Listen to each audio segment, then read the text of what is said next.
Our first speaker will be Jim Freedom, followed by Brandon Riff. Jim, if you will come forward, and we'll have you turn on the mic. So down on the bottom there, Mike will do red. You'll have 3 minutes, and you'll be noticed when the 3 minutes is over. Thank you very much. Thank you. Good evening. I am Jim Freedom, resident of Earth. I am an investigative journalist for Street News Network.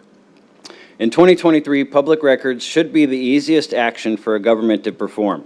News agencies, including independent journalists, need to be able to access this information in a timely manner in order to disseminate it to the public and inform the population of events happening around them.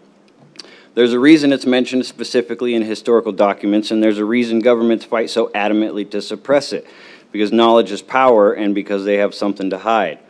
Does 2 years for body camera footage sound reasonable? In 2023, 2 years is an absolutely unreasonable amount of time for a computer file to be reviewed and transferred. How can we run a successful news organization if we have to wait 2 years for information?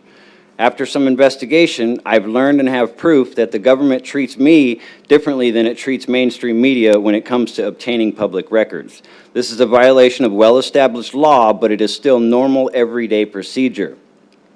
It's absolutely ridiculous that we have to file a lawsuit to get the government to follow its own rules that it wrote, and even if that will only ensure that they follow the law with us. They'll still take 2 years for any other aspiring journalists unless they are lucky enough to have the resources and time to file and go through a lawsuit of their own, and are lucky enough to win that lawsuit against known liars and cheaters.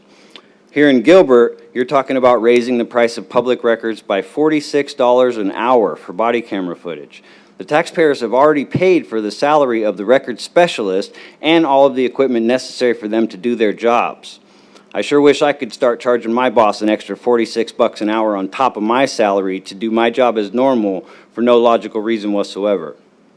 I'm flabbergasted at your audacity. The extra $46 you're trying to charge serves only two purposes: to further enrich yourselves at the taxpayers' expense, and more importantly, to further limit who has access to public records. You're sick of free press putting a camera on the truth of your corruption, and this price raise is an unnecessary and completely illegal attack on the average person's ability to obtain public records that they literally already paid to generate and keep safe in the first place. I suggest you remove this price raise from your agenda before the October 24th meeting. If you make me take you to court over it, then I'll also push to remove the $25 flat rate that you're already charging now on the grounds that we're already excessively taxed enough to pay for it. Thank you for your time.